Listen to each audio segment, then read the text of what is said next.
Shalom, Yashrala. This your brother Dawada, coming back at you. This is truth again. First and foremost, I want to give all praise, honor, and glory to Yahweh, Bahashim, Yahushua, Bahashim, Kakudash. Double honors to the apostles and elders of great millstone and taught us this truth and that rule well. And citation, much love for you, I can push this truth and sincerity over the four corners of the earth, and enduring afflictions to feed and edify the elect. So as you can see here on this here video, more clashes, more protests, and things that's going on. All right. And as you see, some of these looks like they're getting a little bit more violent. There's a lot of injuries and things that happen in this here protest. But, I'll continue to say, like I always say, all right, these are peaceful protests that are going on. All right. Despite what you see this dude getting mowed down with this water hose. All right. And, these Molotov cocktails and all these injuries that happen. All right. These are still all peaceful protests comparably to where, things are going to get to. All right. You starting to see some of this here new, not to say new technology, but this technology being touted again, the little robot dogs and everything else like that. I believe they actually put some of them into service. All right. But nevertheless, we're starting to see a lot of this here stuff coming out, man. All right. But we know that, as the scriptures speak about, there's going to be uproars of the people in the world. All right. Sedition among men and invading one another, not regarding their kings or their princes. And this is what you're starting to see the beginning of all these things, man.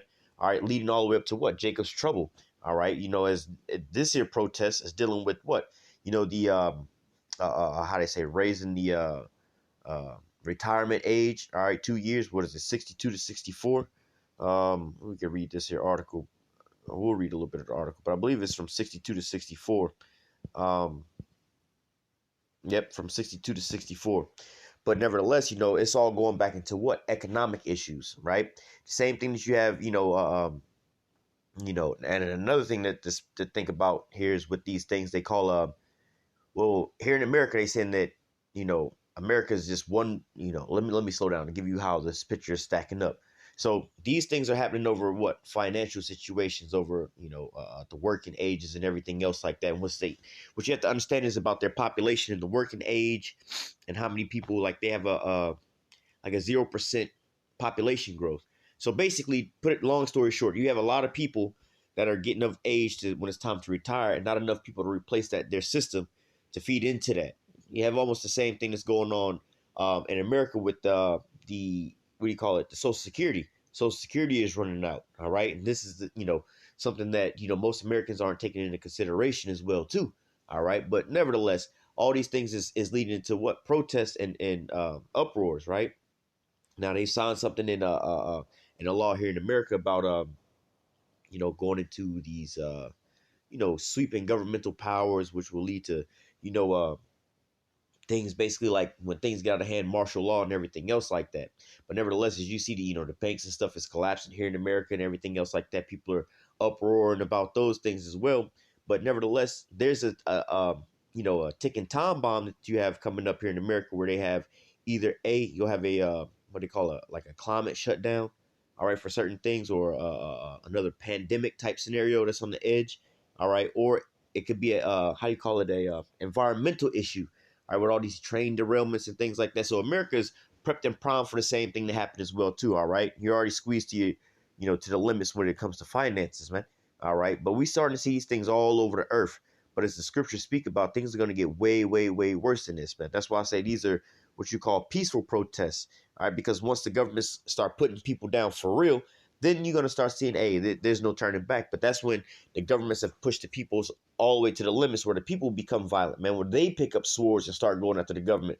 Right now, they're going to these protests with signs, little small things. Now, granted, the Molotov cocktails and stuff, that's one thing. But even in this article, they tell you that that's basically just one little small group of people that's doing that type of stuff. So it says violent clashes erupt across the country as part of the continued demonstrations against the controversial pension reform. Almost 300 protesters were arrested during the massive French Labor Day demonstrations against the controversial pension reforms on Monday. More than 100 officers were injured during the unrest, according to local authorities. Now, let me keep reading the next paragraph. It says French Interior Minister Gerald Darmanin said on Monday that the police had detained a total of 291 people nationwide, 111 of them who were arrested in Paris. He noted that at least 108 officers have been wounded, a figure described as extremely rare for a protest on May 1st. And so, again, these are, people so-called getting injured and things like that, not negating, oh, this is fake, they ain't getting it. No, I'm not saying that. But what I am saying is for you to have these people be out here, what they say, I think they said it's damn near a million people was out here, or 2.3 million people at least, right?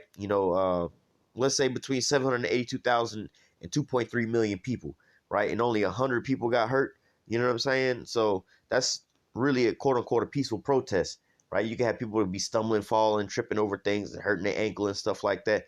All right, but when it comes out to you having this many people, damn near, let's just say on the low end, damn near close to a million people out there, and people is armed, oh, you're gonna have a lot more casualties than that, man. All right, when the stakes get a lot higher, man. All right, it says well, let me skip something. It says the French capital alone, a total of 25 officers were injured, with one suffering serious burns to his face and hands after being hit by a Molotov cocktail. And we seen that in the video up above. All right. And there you go right there. The cop got hit with a Molotov cocktail and everything. Boom. Right. And dude get hosed down, get blown down the block with that high power hose. And now these Edomites know what it's like to get hit with these damn these hoses. Remember they was doing Jake like that? Hey, now it's Esau out there, man. All right. It says the Armenian put a total number of people who attended the protests across the country to 782,000. However, the CGT trade union disputed this figure, claiming that almost 2.3 million people took to the streets nationwide. It says while many demonstrations were peaceful, violent clashes erupt between police and demonstrators in some locations, according to the footage shared on social media. Protesters threw projectiles and petrol bombs at police, who were responding by using water cannons and tear gas. All right, and again, like I said, this is basically a quote-unquote peaceful protest, right? The people didn't really there's a paragraph I want to read where they talk about how it's just one small group. It says the violence was condemned by the French authorities, with Prime Minister Elizabeth Borne saying that while Labor Day was a moment of responsible mobilization and commitment, the sense of violence on the sidelines of the processions were all the more unacceptable. Meanwhile, Darmanian claimed that the violence had been fueled by a far-left group known as Black Blocs. He said police have faced extreme violent thugs who came with one objective: to kill cops and attack property of others in Paris, Lyon, and Nantes. Now, hey, with that motive, oh, they just wanted to kill people. Well, ain't nobody died out there, and about 100-something people got injured, or 100-something cops got injured out there, man. All right, so that whatever. Again, this is a so-called peaceful protest. For a group of people to go out there and say our mission is to go out there and kill folks, and ain't nobody die, that was pretty peaceful. You know what I'm saying? Like I said, when you'll know when you get to that limit where the people show up with their straps, man, and the police got no choice but to show up with their straps and fight fire with fire, man. All right. France has been reeling from massive protests for several months, which were triggered by French President Emmanuel Macron's plan to raise the retirement age from 62 to 64 in order to ease the burden on the nation's finances. So again, it's going back to economics, right? Macron signed the reform into law in April after invoking special constitutional powers to bypass the National Assembly, France's lowest house of parliament, without a vote. All right. And again, like I said, this is all over economics, man. And the economy is going down the drain for, all these, really the whole globe, but, these Western Edomite countries, man. All right. They all going down the drain. All right. But, hey, France is also, have uproars going on about this whole Ukrainian situation and pulling out of NATO. All right. They don't want to be with NATO no more because they see what's going on with them. All right. You even have the president that's starting to speak out about these things, man. All right. Let's jump into some articles or some scriptures real quick. 2 Ezra 9:1, it says, he answered me then and said, measure thou the time diligently in itself. And when thou seest part of the signs past which I told thee before, then thou shalt understand it's the very same time when the highest will begin to visit the world which he made. All right. And so, matter of fact, we'll come back to this. Let me read something real quick in Luke.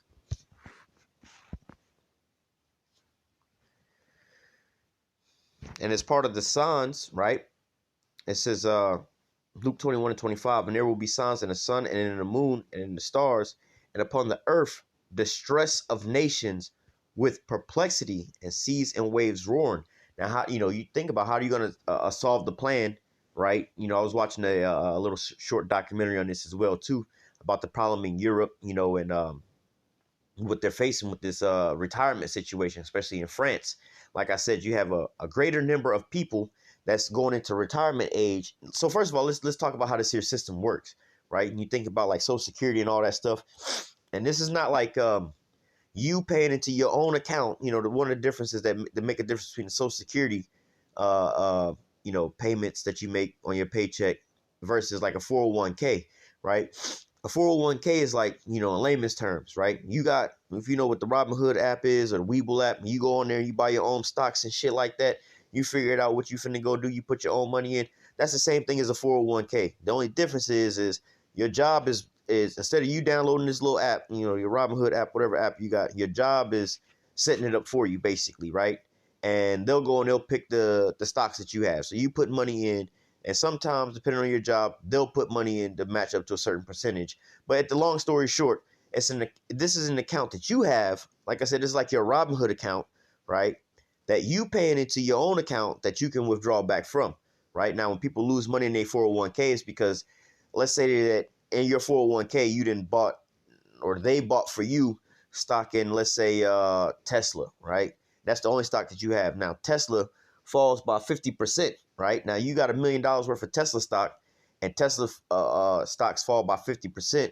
Now you only have 500,000. That's how you lose half of your 401k. So when people talking about losing your 401k, that's what they mean. The stock market takes crashes, whatever you invested in, it took a loss or whatever, and you took a loss, right? Now, the difference between that and the 401k and the what you call it, Social Security is now, like I said, 401k is like, again, you put into your own account. So this is your money. It's not a pool. Social Security is more like a pool. So it's like, hey, you putting money into this pool and you paying for these people for their retirement. So like, if you still working now, the Social Security they pulling out of your check is already paying people that's on Social Security. It's not your money that you put into an account for when you get older. So by the time you get older, they ain't gonna have no Social Security, and they have it's already slated that they're gonna run out very soon. All right, but nevertheless, going back to this French situation, and also in other places in Europe, same like we're here in America as well too. But what they were there protesting about is, so again, with Social Security, you have people paying into the pool, right? Now you have hey, put it this way. Let's say, I'll give you an example. You have, let me try to think about how we're going to say this. Let's say you have 1,000 people, right? And this 1,000 people, or let's say, we'll make the numbers a little easier for math, right? Let's say you have, okay, well, yeah, we do it that way. You have let me see. Well, we'll just do it this way, of smaller numbers, right? You have 10 people, right? 10 people each put in $10, right, to pay one person $1,000 or $100, right? Even though that you have 10 versus 1, those numbers aren't really persuasive. You would normally have a larger number of people put into a pool. So I guess we can use the first example. You got 1,000 people, right, that's paying into this here pool to pay for 100 people, right? You can get 1,000 people to pool their money together, all right, to pay for something that's like, oh, it's a lot cheaper for us to do it this way. So, all right, I'll give it to you in a different example. You and your homies, it's 10 of y'all, right? Y'all trying to go on a trip somewhere. Now, it's going to be a lot cheaper for all 10 of y'all to put y'all money together to go on this here trip, because guess what?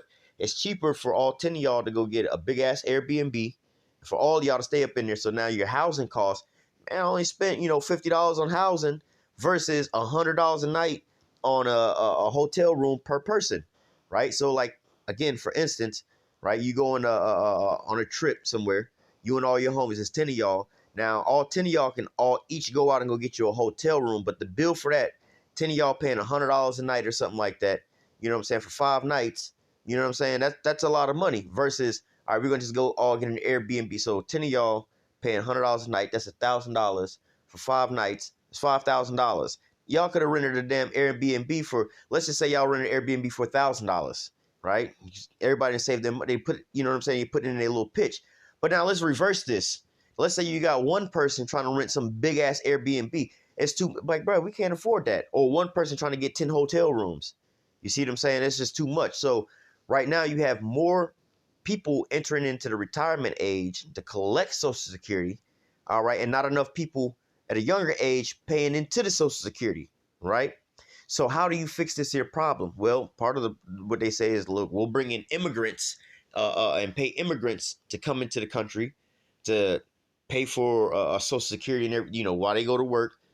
They'll take money out of their paycheck to pay into Social Security to pay off the rest of the nationals or whatever. But then they run into a problem with that. You bring in these immigrants, you start to change up your so-called culture and population and things like that. Then the people that's already there, they don't really like them. Oh, they're coming over here, they're taking over the job. You already know that sentiment and everything else like that. But hey, there's a method to some of these things. Like, look, they don't want to tell you y'all ain't having enough babies because they put that into your mind anyway to stop having all these babies and things like that, man. All right, the real solution is, at the end of the day, is, hey, unleash AI and let the robots fix it all. But when you go back without the AI and everything, that's their ultimate plan. But beyond all that, they're in a state of perplexity. They don't know how to fix the problem because we don't have enough people to pay for this here stuff, man. All right. And the only thing we can do is import more people. That means we got to get more immigrants. And how can we bring people over to our country that don't want them unless you have a situation, where you cause a war in somebody's country, and then all of a sudden you got all these people fleeing from that country to go into your country. Then you take those people and try to get those people to work into your system, and whether they want to do it willingly or you have to do it forcefully, and then you have to extrapolate the money from that and pay it into the Social Security. But then again, you have less people buying, so then you have less people paying into this or stimulating the economy to pay these people to get the money back. So you see the quagmire that you're in, right? And this is why these people are, because on the outskirts, it don't seem like that big of a deal. Like, bro, it's 2 more years you got to wait. Like, what the fuck is 2 more years of working? Like, no big deal. But like I said, when you go into the deep dive of all of this, they don't really have the money for this shit. And there's no way to come back because that system is it's a failing system, man. All right. Now, if you could have had everybody just had a damn 401k or something, and then like instead of just buying stocks, you bought certain bonds that incur interest, like governmental bonds, and the government just can print money to pay that shit off, you'd be making a little bit more money than that shit. Or you'd probably make less money than you would in the stock market, but it would damn near be a guarantee. You wouldn't have to worry about, oh, I'm $1 million up and my 401k for my stocks going up. Then all of a sudden that stock dropped half percentage at, near retirement. You know what I'm saying? You done lost half your money at the end of the day. All right. But nevertheless, this is what you have going on right about now, which is stirring up these protests. Like I said, on top of other things, because see, Europe and them is still back in Ukraine, which is depleting their funds, all right, which is not helping the problem that they have going on over there already. All right. Plus the energy crisis that they're creating it with themselves over there, man. So as you can see, the people are uproaring and uprising for these here reasons alone. All right. So let's go back to that 2nd Esdras 9. It says, he answered me then and said, measure thou the time diligently in itself, and when thou seest part of the silence past, which I told thee before, then thou shalt understand it's the very same time when the highest will begin to visit the world which he made. Therefore, when there shall be seen earthquakes and uproars of the people in the world, all right, all over the place, then thou shalt well understand that the Most High spake of those things that was from before thee, even from the beginning.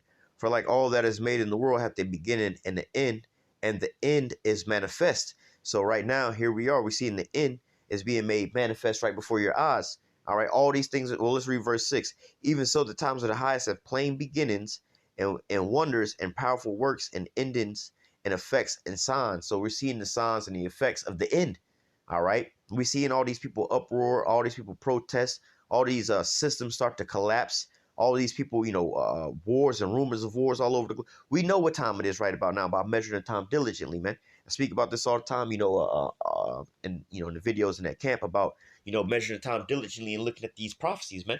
Looking at these things, you still have people, I don't want to watch all this, I don't want to watch all that, but then they want to just continue on, quote unquote, being an Israelite. Oh, I want to, get my little garments together. I want to go and celebrate these little high holy days and do it. But then you're not watching none of the prophecies. I just want to go in my own little corner and just be by myself and just detach. But look, but you're not trying to watch.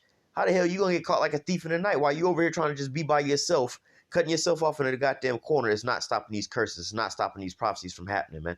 So hey, you got to get that up out of your mind. You got to fight for salvation. You got to fight for that rest, man. All right, as the scriptures speak about it. Let me see if I can find that.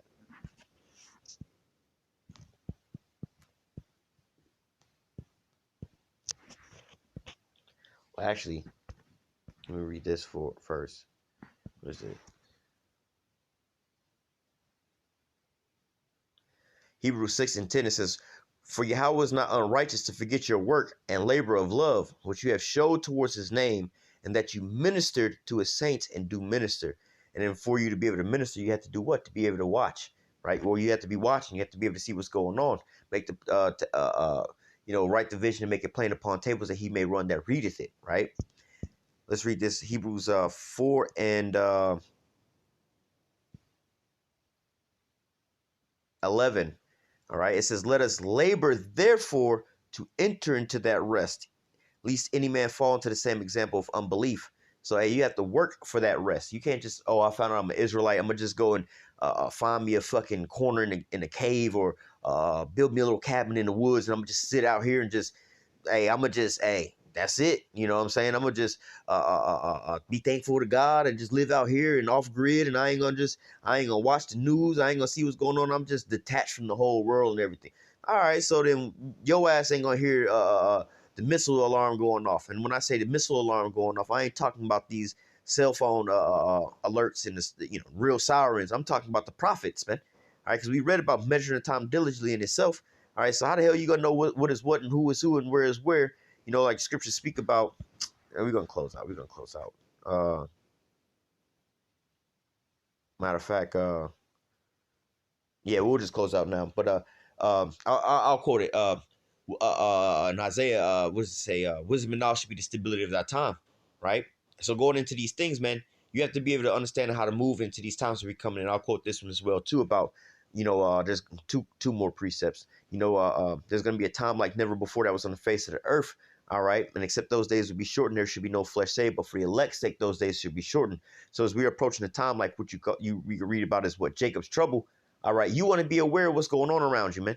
All right, you don't want to just be like, hey, Willie, because hell, let's just be honest. You got folks that's knowing, finding out that they Israelites, but still don't understand the concept that they have enemies, right? I.e., major enemy being Esau, or even 2/3 of our people. All right, but then I'm not going to go too far into it because that wasn't the point of this here lesson. But nevertheless, all right, just watching these things that's going by and measuring the time diligently, we see, more and more of these uproars and protests that's taking place around the globe. All right, I'm going to go ahead and close out with that. Lord willing, the elect was edified with this here lesson. Until next time, I say, call halal Yahweh, Bahashem, Yahushua, Bahashem, Kakudash. Double honor to the apostles and the elders, the great millstone that taught us this truth and never will. And citation, much love for you. I can push this truth and sincerity over the four corners of the earth and endure afflictions to feed and edify the elect. Until next time, I say, stay strong. Shalom.